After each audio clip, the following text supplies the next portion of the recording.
Desi's That Lives, Shreya and Mira. And we are going to give you guys Maja Ma. So Maja Ma actually came out on Prime. If you guys haven't seen it, it was an Amazon original. And as always, it is the first Amazon original movie, guys, from India. Amazon India movie. So here, like shout out. I didn't even know that actually. Wow. Was it really? Okay. Because they've done a lot of original shows. They haven't done a movie. Okay, that's why I was like, I'm pretty sure I've seen an Amazon original, but surprise to you guys, it is Amazon Prime's first original movie. So we're glad that it starred the incredible Miss Dixit. Now, the story basically followed this idea of Maja Ma, who is, Pallavi, who's played by Madhuri Dixit, and she wants to come out, right? She is a big gender activist, and she knows deep down somewhere that like her relationship with her husband isn't correct. And deep down, she wants to find for the right time where she can really discover herself, and she believes that she's fully lesbian. Somehow, somewhere in the mix throughout the story, this like secret that she has just kept for so long just gets randomly ousted, and in like the most unprofessional way. Like she's talking about it, and some kid like records it, and then it spreads to the neighborhood, and everybody all of a sudden starts like not necessarily just outcasting her, but being like, you have this perfect life, like why are you trying to ruin it with this?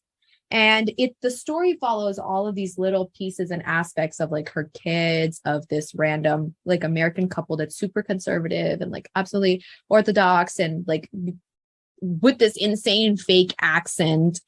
And we are struggling because this movie, although the concept of it is a coming out story, it never gives you a full idea of what it's like. Like it's so scared to talk about like the inner turmoil she must be going through to be in a marriage with someone of the opposite gender that she's not ready to commit to.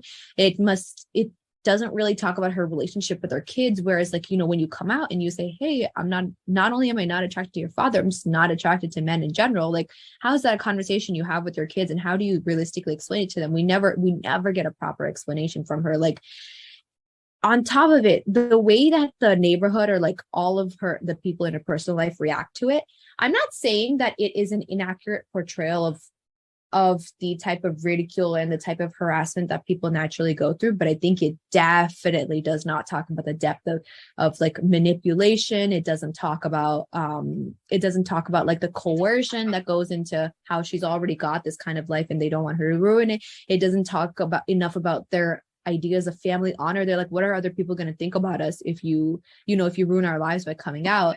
And there was just like they'd scratch the surface and they'd get right there, and then I'd be like, okay, next topic. And I'm like, oh my God, please, like you guys set the way up, like Amazon set the way up to talk about all of these, but it's almost scared because they're worried that this show won't sell in India or it won't reach any kind of audience in India. So they left everything at a service level. It's like safe enough that it attracts a certain group of people into feeling like they have representation in Indian media, but it's never enough that it's not afraid to enrage the masses.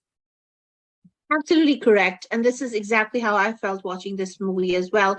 First off, the movie starts with this couple from Houston arriving in India to actually, so there's this entire scene where this guy played by Ritwik Bhaumik, and he is dating this character, Barkha Singh. And, the moment Barkha Singh opens her mouth, and I'm like, no, good girl, not that accent. Do not bring that accent because it sounds really fake. But there are Indians from Houston, and apparently, the mother is Sheeba Chadha, the father is Rajit Kapur, and they're brilliant actors. Yet they have to put, by the way, Indian makers, especially Anand Tiwari, who made this movie, guys, there are Indians in America that don't have that accent. That they could just be normal accent. I completely understand that Barkha Singh's character would have an accent, but why Barkha Singh? Why couldn't you get there's so many Indian American actors here. Why couldn't you cast one of those actors in the movie? Literally to make it sound authentic, because Barkha Singh just doesn't sound authentic, nor do Sheeba Chadha and Rajit Kapur, because there is this entire lyricality to the American Indian accent that completely loses out because you're literally have rehearsed actors trying to emulate that tone and that modality, which just is so fake. Sorry, but it is fake. So that's a big put off for someone who's watching this movie, someone in North America watching this movie. Very big put off right there. But then you see Madhuri Dixit on screen and you forget everything else because she's so delightful. She just captures the screen. She encapsulates everything that cinema is. And when you see her dance, it's done. I mean, it's a done deal. The deal is over for me because she fills the screen in ways that only a star like her. She's not just only an actor, she's a star. She's a superstar. And she tells you she's a superstar with just owning that frame. And she does it delightfully well. So yes, this couple comes to India and they're trying to fix the marriage between the daughter and this guy who's from Gujarat. He's Madhuri Dixit's son, Ritvik Bhaumik. And while they show the class divide between the American Indian couple from America, who actually took the guy through a lie test, so that they can figure out whether the guy's after the woman's money or not. It was so ridiculous that, if you do that in America, you'll be put in jail for discrimination or trauma. The guy could have literally gone and, if you do this to somebody in America, you literally will be liable for a lot of money to that person. But in this story, it's done. They put him through a lie detector test to test whether he's really in love with their daughter or he's fibbing or he's just after their money. But they land in India, and then it's weird how the family divide happens. This is an entire joke where the guy, Madhuri Dixit's husband, is played by Gajaraj Rao, and he misunderstands the meaning of the word virgin. He misunderstands what virgin means. But having said that, I think where the drama starts very early in the movie is while they're welcoming the guests, some kids in the neighborhood leak a video of Madhuri Dixit and her daughter, a gender activist daughter played by Shruti, having a conversation. She's a gender activist, and the daughter asks her, "Would you accept me if I were a lesbian?" And to which the mother replies that I'm a lesbian. So that video goes viral, and as soon as the video goes viral, hell freezes over because apparently the couple from America is really orthodox. In fact, they ask the daughter questions like, "Oh, are you on your periods? Because we won't drink from your hand if you're on your period." So they're that backward, despite all their accent. So I think that is a story behind the thing. But I thought Madhuri Dixit does bring a lot of emotional spectrum to the story. And, the only worry that I had throughout the movie was they're not touching it enough, or they're not giving her character the chance to blossom, or the character just doesn't go deeper than what it's shown.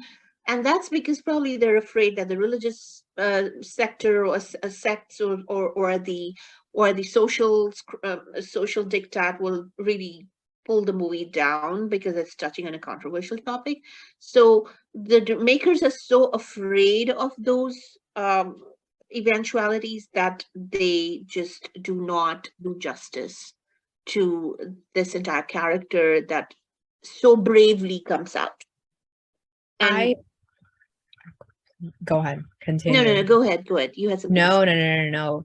You are entirely true in the fact that it's like the most half-baked story I have ever read. Like, for example, there's a part where there's like, I think somebody reveals that they have like cancer or something, some kind of cancer, and they just like brush over the topic. Like they mention it because for whatever sake they chose to mention it, and then they like just move on. Like what before they even talk about like the concept, before they even talk about the fact that the person is like hiding it from people, that they are suffering from cancer. And I'm like, what was the need to talk about things that have such heavy weight and such heavy baggage, like especially a mother and a daughter, or like just in general people talking about coming out, without being willing to go in depth about them? Like what in the performative activism was it? Like, why? I truly don't understand what you're getting out of this story by making it and not letting it touch like where it needs to. It never hits the points that it needs to. So I don't get It doesn't. like, The story, the screenplay is too careful to delve into the real issues. The thing different in this story, definitely, that we've seen other stories of, same gender people coming out, same gender preference people coming out and talking about their experience. But this story is different because the story doesn't talk about, it actually talks about, um, it's more or less about the process of her coming out and how she accepts herself. It's not about the society accepting her so much, but her own process of accepting herself. But the writing is so careful because obviously, they want to gain audience and a preferable acceptance of the audience. So it really steers clear of a lot of emotional ramifications for the character. And the character ends up seeming so disingenuous in the end that you're like, oh God, what? It was such a beautiful concept to start with, and then you got scared. exactly.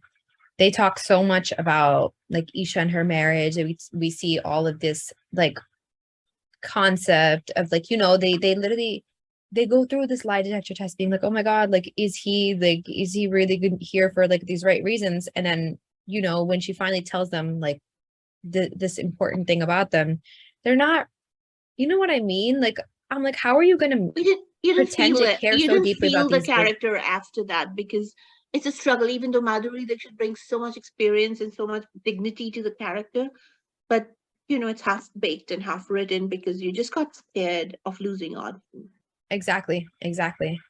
exactly. They're on the way to the wedding and then it's completely roadblocked. And then here you go. You never see the end of like, you never see the bottom of the well. Absolutely. So I found it really missing. But yeah, Madhuri Dixit is such a delight to watch on screen. She's beautiful. Even though some of those, like, okay, I won't lie to you guys, some of the dialogues that she was given for her character, I was literally like, you know how fake they were, like when you're trying to like provide comfort to somebody and you don't know how to provide comfort because you just met them for the first time in a bathroom at like a restaurant or something like that. Like some girl at the table over is crying that her boyfriend broke up with her and she's in the bathroom and you're just trying to wash your hands, right? And you're like, oh my gosh, no, they're there, it's fine, it's okay. That's exactly what some of these dialogues felt like. I'm like, who wrote them? Amazon, it can't be you, because like who wrote these? A guy called Sumit Bateja wrote it. But having said that, I think it's a verdict here is definitely wanted for Madhuri Dixit, though you'll be wanting a lot more out of the character that's been written.